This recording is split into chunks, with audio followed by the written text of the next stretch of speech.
Citoyennes et citoyens, vos voix comptent. Radio Cotonou vous donne la parole pour recueillir vos préoccupations, satisfactions et suggestions. Parole aux citoyens, c'est sur la 94.3 Radio Cotonou. Parole aux citoyens, rejoignez-nous du lundi au vendredi de 9h à 9h30. Radio Cotonou, la voix des Cotonois.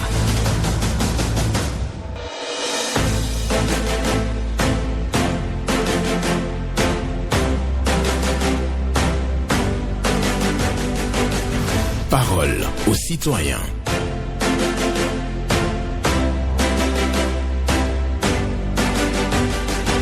Parole aux citoyens. Honoré Naoum.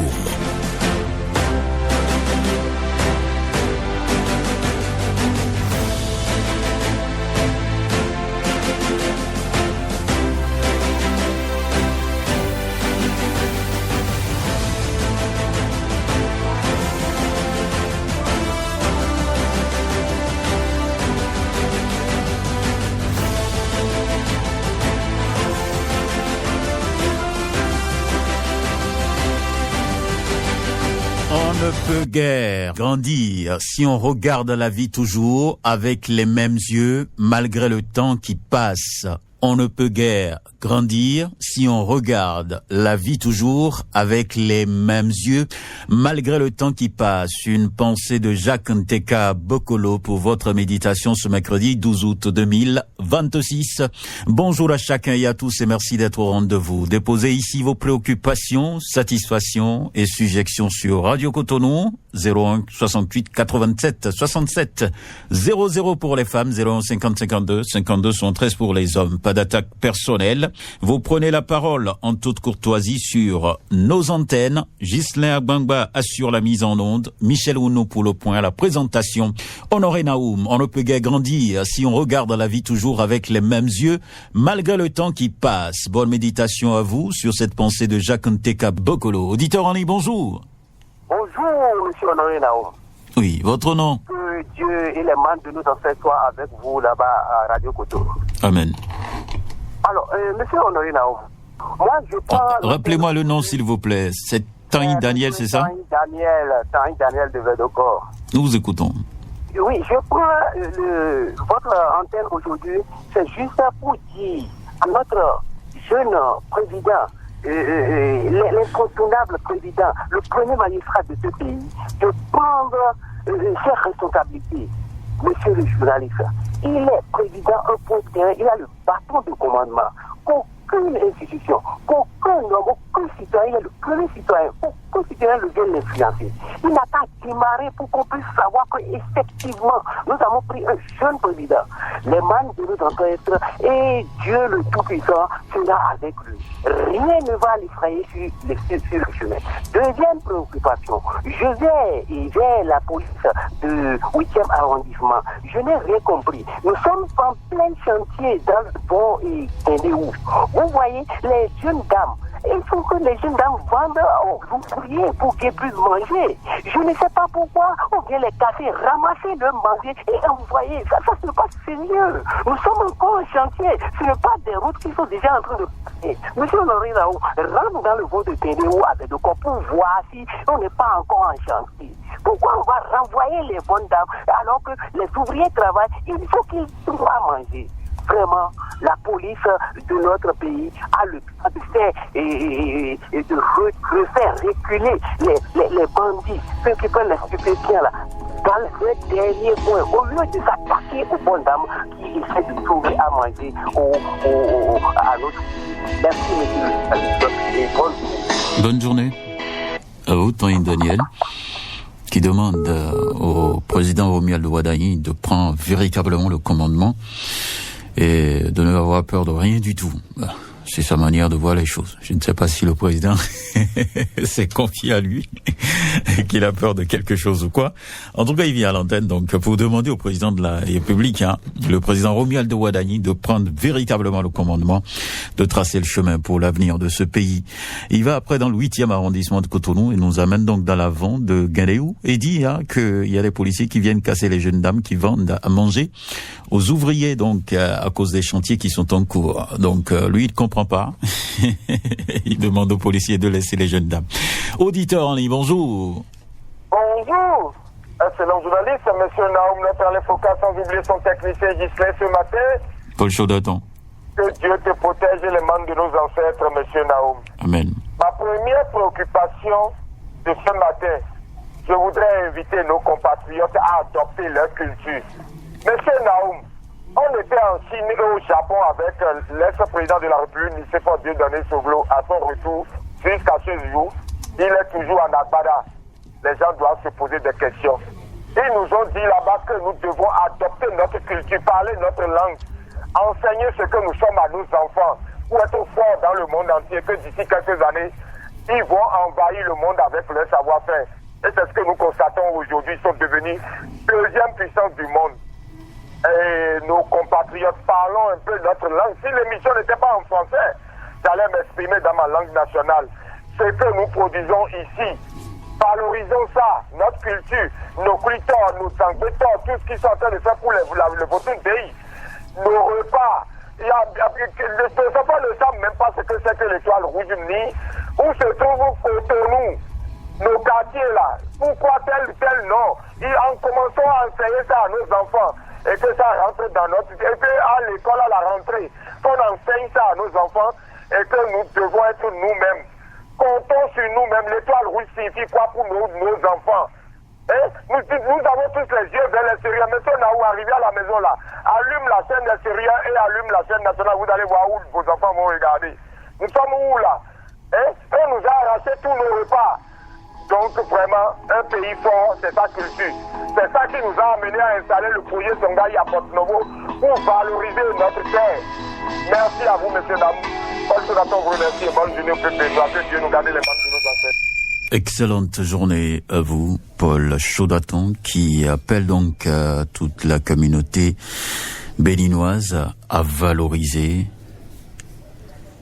notre culture. Il nous invite à valoriser notre culture, nos langues, nos traditions, nos mets et autres, hein.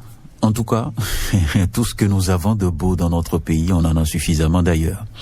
Donc il invite tous les citoyens à valoriser ce que nous avons, en tout cas une manière d'endogénéiser donc tout ce que nous faisons dans notre société. Auditeur en ligne, bonjour. Monsieur le journaliste, bonjour. Pierre Ompati. Je confirme. Nous vous écoutons. Merci bien. Monsieur le journaliste. Oui. Lutte contre la fraude au tabac. La douane béninoise et Niger signe un protocole d'accord. La direction générale des douanes et la société Niger ont signé le lundi 10 août 2026 dernier à Cotonou un protocole d'accord visant à mieux encadrer le marché légal du tabac au Bénin. Ce partenariat entend renforcer la stabilité des produits, sécuriser les recettes fiscales et intensifier la lutte contre les circuits de fraude et de contrebande. Monsieur le journaliste, la démarche s'inscrit également dans une logique de protection de la santé publique et de préservation de la sécurité nationale et sous-régionale. Cette initiative s'inscrit dans la vision du directeur général des douanes, le colonel Raph Malekotou, qui œuvre au renforcement du partenariat entre l'organisation douanière et le secteur privé. Hier, je vous remercie. Bonne journée à vous, Pierre Ompati, qui était à l'antenne ce matin pour parler donc d'un accord signé avec la douane béninoise qui s'engage véritablement avec les pays les pays limitrophes là. En tout cas, il dit qu'il y a un accord qui a été signé pour lutter contre le trafic de tabac dans notre pays. Donc une action qui doit permettre de renflouer aussi les caisses et lutter contre les réseaux frauduleux donc en matière de commercialisation de ce produit. Donc pour lui, c'est une bonne chose et salue donc la douane béninoise pour ça. Nous restons sur Radio Cotonou, l'émission c'est Parole aux citoyens. On ne peut guère grandir si on regarde la vie toujours avec les mêmes yeux malgré le temps qui passe. Jacques Nteka Bokolo, auditeur en bonjour. Cher ami Benjamin Naoum de la Radio Cotonou, bonjour. Pierre Mimonzondé. Exactement, c'est moi. Nous vous écoutons. Merci. Ce matin, moi je m'en vais directement dans la commune du Sénéfoudi, l'arrondissement d'Espè, pour saluer, encourager les éléments du commissariat d'Espè, à la tête les commissaires Victor Edo Benjamin, pour les sécurités qu'il est en train de faire. Je demande à tout chacun de nous, est-ce que vous voulez rentrer maintenant dans la commune, dans l'arrondissement, dans les zones d'Espè, je vous en prie, pour le pièce de votre moto n'a qu'à jouer. Je n'ai pas dit après que les policiers sont méchants. Ce n'est pas affaire de méchants. C'est un bon sécurité qui est en train de faire. Vous, qui achetez aujourd'hui une moto chez quelqu'un et vous n'avez pas encore fait changement de nom, je vous en prie. Allez faire tout beaucoup, allez faire changement de nom. Si vous pouvez arrêter votre pièce d'identité, le nom qui est là n'a pas même nom avec le nom de la pièce de la moto là. Vous ne pouvez retourner avec votre moto. Hein. Vous allez faire tout côté, allez faire changement de nom d'abord. C'est ça qui s'avise dans les zones d'Espè. Monsieur le commissaire Bichedo, merci pour votre savoir-faire. Et j'ai profité pour dire merci au DG Pierre Bissor, Kokou Lowani, un homme de silence qui fait du bon travail. C'est bien déjà comme ça que nous voulons à la tête de notre pays. Pierre Mimozili, je vous remercie. Merci. Pierre Mimozili, qui dit bravo au directeur général de la police républicaine pour son management à la tête de l'institution. Lui qui salue également le commissaire de l'arrondissement de Espè, pour dire bravo aussi pour les mesures de sécurité.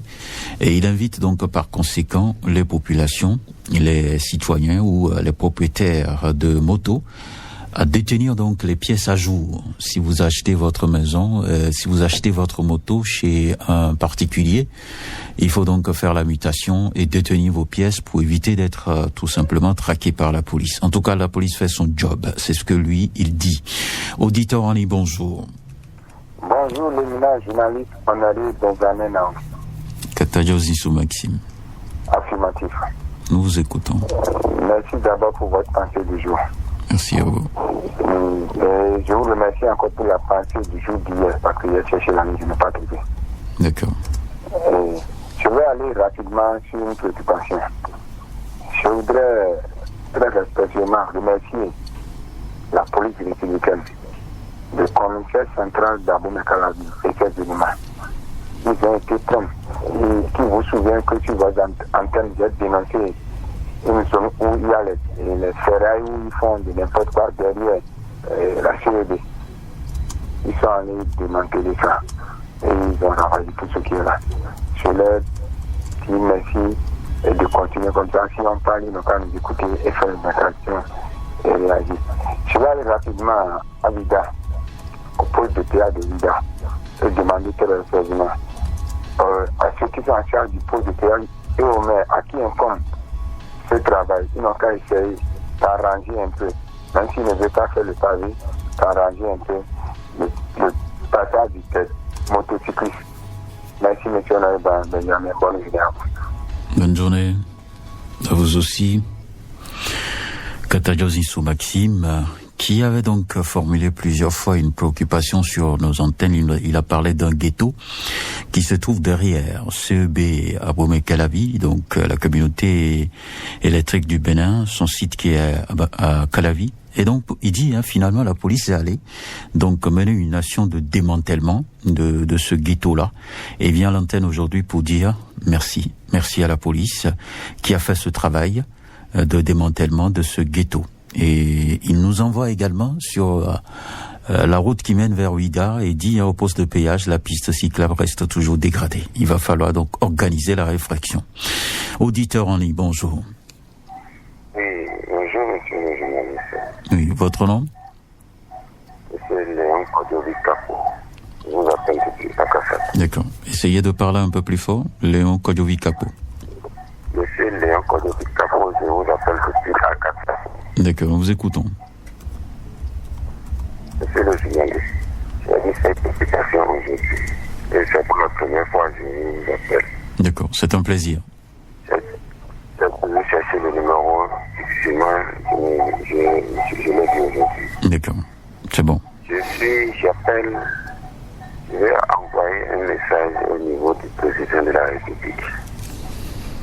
Depuis novembre 2025, un décret a été pris pour la libération conditionnelle de nos enfants qui ont été déposés à la prison civile. On nous a dit, ils vont les libérer 3 mois pour signaler. Et depuis jusqu'à aujourd'hui, on a déjà dépassé 2 trimestres déjà. Rien n'a été fait. Je appelle au nouveau président de la République, M. Romuald Wadani, de revoir ce décret pour le mettre à exécution. Merci beaucoup, M. le Président. D'accord. Bonne journée. Excellente journée à vous. Oui, un autre intervenant pour cette émission Parole aux citoyens, Léon Kodjovi-Kapo. C'est la première fois qu'il passe par Radio Cotonou. Il évoque une préoccupation et son message est adressé au président de la République, Romuald Wadani.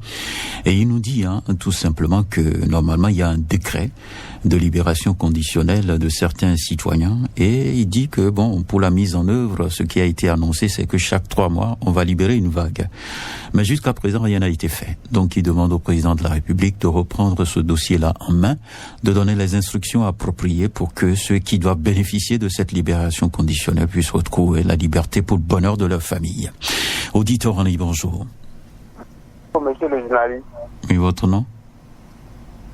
Je sais, j'ai les D'accord. Nous vous écoutons. Je commence par l'expropriation. Votre radio est allumée. Allô? Votre radio est allumée. Ah oui. Il faut éteindre la radio, s'il vous plaît. Je commence par l'expropriation d'Akosubeta. Il va falloir au moins dédommager. Nous qui avions au moins quelque chose à tout endroit. L'État a déjà exproprié l'endroit et a déjà construit, l'administration, tout ça là. Il va falloir jeter un coup d'œil pour nous. Je reviens sur le problème des sénateurs. Ils veulent servir la République. Est-ce qu'il ne serait pas bon, au moins, c'est ma proposition, de faire comme le Parlement chinois où on peut servir la République sans rémunération. Il n'y a rien que les émoluments. Je pense que les sages doivent pouvoir au moins le faire pour la République, pour que la République reconnaisse cela en eux. Alors, servir la République sans rien prendre au retour. Je terminerai en disant toujours en ce qui concerne l'installation des sécu. Il va falloir que les 2 présidents, Biotianin et puis Djokbeno, mais attends, cela ne nous donnons pas. Cela ne donne pas la République. Cela ne donne pas le code que tout le monde a défendu avec un ongle nous dit qu'il y a même un rang pour ça. Il va falloir au moins le faire pour le bonheur de la République. Et on a dit ça que non, ils avaient fait ça parce que les élections ont passé, mais ils ont fini près de combien de mois avant de installer même les choses. Ce n'est pas bon, il va falloir le faire. D'accord. Merci beaucoup à vous. Et voilà donc lui qui demande l'installation des sécu, il le crie, il le chante. On espère bien qu'au niveau des partis politiques, les actions soient engagées véritablement. En tout cas, je crois avoir lu un communiqué hier qui parle de l'installation des sécu, donc où les démembrements doivent donc envoyer les identités des gens qui sont identifiés pour la cause. Une chose est sûre, il y a l'Union progressiste Le Renouveau, si j'ai bonne mémoire, qui a donc lancé l'opération avec la désignation des chefs quartiers, chefs de village. Et on va voir si tout ça va aller vite pour satisfaire, bien entendu, Gervais Josset, qui en parle très souvent sur nos antennes. Il demande aussi aux sénateurs de servir la République gratuitement et de ne rien espérer. C'est également son souhait. Gervais Josset. Auditeur en ligne, bonjour. Mon cher Naoum, bonjour. Oui, Valentin Yonou. Oui, je réponds, mon frère. Et ce matin? Ça va bien, et vous-même?